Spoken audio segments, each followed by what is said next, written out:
മാസങ്ങൾക്ക് മുൻപ് നമ്മളെല്ലാം അറിഞ്ഞ ഒരു വിഷയമാണ് അമേരിക്കയുടെ ഇറക്കുമതി ചുങ്കം. അതുമായി ബന്ധപ്പെട്ട വിഷയങ്ങൾ എന്താണ് നിലവിൽ അതുമായി ബന്ധപ്പെട്ട പുതിയ വാർത്തകളുള്ളത്?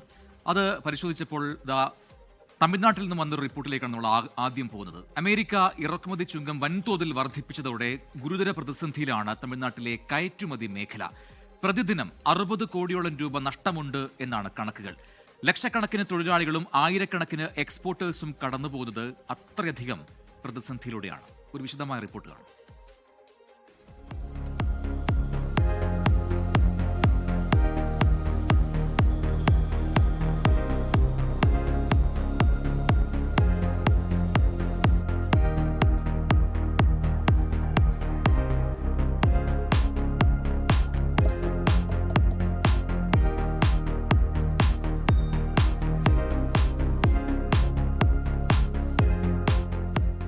വിവിധയിനം കോട്ടൺ വസ്ത്രങ്ങൾ, ചെരുപ്പും ബെൽറ്റും ഷൂസും തുടങ്ങി നിരവധി തുകലുൽപ്പന്നങ്ങൾ.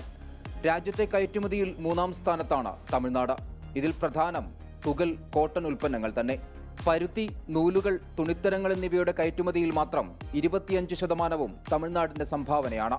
തുകൽ കൂടി ചേരുമ്പോൾ ഇത് 45% വരും.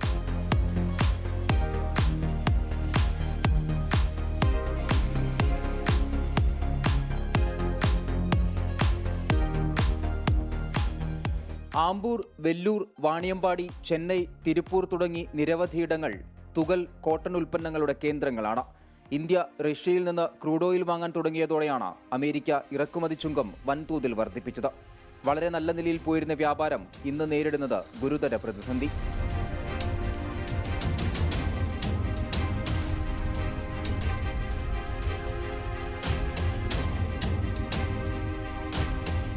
പല കമ്പനികളും അപ്പോൾ അവരുടെ കിട്ടിയ ഓർഡേഴ്സ് തന്നെ ഹോൾഡ് ചെയ്ത് വെച്ചിരിക്കുക.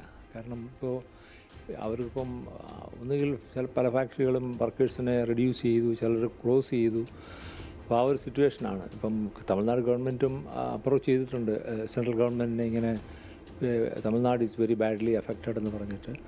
അതിൽ പല കമ്പനികളും നഷ്ടം ആണെങ്കിലും, കാരണം കസ്റ്റമർ പോയി കഴിഞ്ഞാൽ പിന്നെ തിരിച്ചു കിട്ടാൻ വിഷമമായതുകൊണ്ട് ഈവൻ നഷ്ടത്തിൽ തന്നെ എഴുതുകയാണ്. പിന്നെ ഒരു പരിധി വരെ കുറച്ചൊക്കെ ഈ ഡോളർ ഇന്ത്യൻ റുപ്പിയുടെ ഡിപ്രീസിയേഷൻ കൊണ്ട് കുറച്ചൊക്കെ ഒരു കോമ്പൻസേഷൻ കിട്ടും. But that's not enough. സംസ്ഥാന സർക്കാരിന് ഇക്കാര്യത്തിൽ കാര്യമായി ഒന്നും ചെയ്യാനില്ലെന്നാണ് DMK പറയുന്നത്. ലോക വ്യാപാര സംഘടനയുടെ കരാർ പ്രകാരം ഒരു രാജ്യത്തിന് ഏത് രാജ്യവുമായും വ്യാപാര കരാറിൽ ഏർപ്പെടാം. ഈ കരാറിന്റെ ലംഘനമാണ് അമേരിക്ക നടത്തുന്നത്. അമിത ചുങ്കം ചുമത്തി രാജ്യങ്ങളെ പ്രതിസന്ധിയിലാക്കുന്നു. ഇത് പരിഹരിക്കാൻ കേന്ദ്രം ഇടപെടണം. പ്രധാനമന്ത്രി അമേരിക്കയുമായി സംസാരിക്കണമെന്നും DMK വക്താവ് TKS Elangovan. That is against the power rights of the WTO, concepts of the WTO. But our government is not fighting on those lines. Our Prime Minister should go there, sit with him and say that because of WTO, we can do business with any country. You can also do business with any country. You cannot stop it. But I don't know why our government, union government, is not fighting against USA. വിഷയത്തിൽ വേഗത്തിലുള്ള ഇടപെടൽ ആവശ്യപ്പെട്ട് മുഖ്യമന്ത്രി MK Stalin പ്രധാനമന്ത്രി നരേന്ദ്രമോദിക്ക് കത്തെഴുതി. തിരഞ്ഞെടുപ്പ് അടുത്ത സാഹചര്യത്തിൽ പ്രതിസന്ധിയെ രാഷ്ട്രീയമായി ഉപയോഗിക്കാൻ കൂടിയാണ് DMKയുടെ ശ്രമം. അണ്ണാ DMKയുടെ ശക്തി കേന്ദ്രമായ കൊങ്കുനാട്ടിലാണ് കാര്യമായി തുകൽ കോട്ടൺ നിർമ്മാണ സ്ഥാപനങ്ങളുള്ളത്. ഇവിടങ്ങൾ കേന്ദ്രീകരിച്ച് കേന്ദ്ര സർക്കാരിനെതിരെ പ്രക്ഷോഭം സംഘടിപ്പിക്കാനാണ് DMKയുടെ ശ്രമം. NDA സഖ്യത്തിൽ നിൽക്കുന്ന അണ്ണാ DMKയെ കൂടി പ്രതിസന്ധിയിലാക്കുകയാണ് DMKയുടെ ലക്ഷ്യം. 24 ചെന്നൈ. പൊതുജനം കഴുതയല്ല സാർ.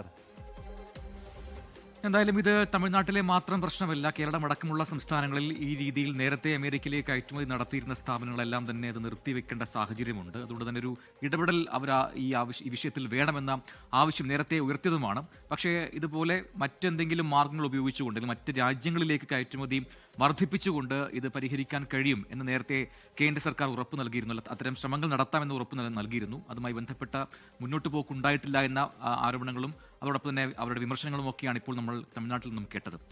ലോകത്തെവിടെയായാലും ഏത് സമയത്തും 24 വാർത്തകളും ഓഗ്മെന്റഡ് റിയാലിറ്റി പാക്കേജുകളും എക്സ്പ്ലെയിനറുകളും വിശദമായി കാണാൻ ഞങ്ങളുടെ YouTube ചാനൽ നിങ്ങൾക്ക് സബ്സ്ക്രൈബ് ചെയ്യാം.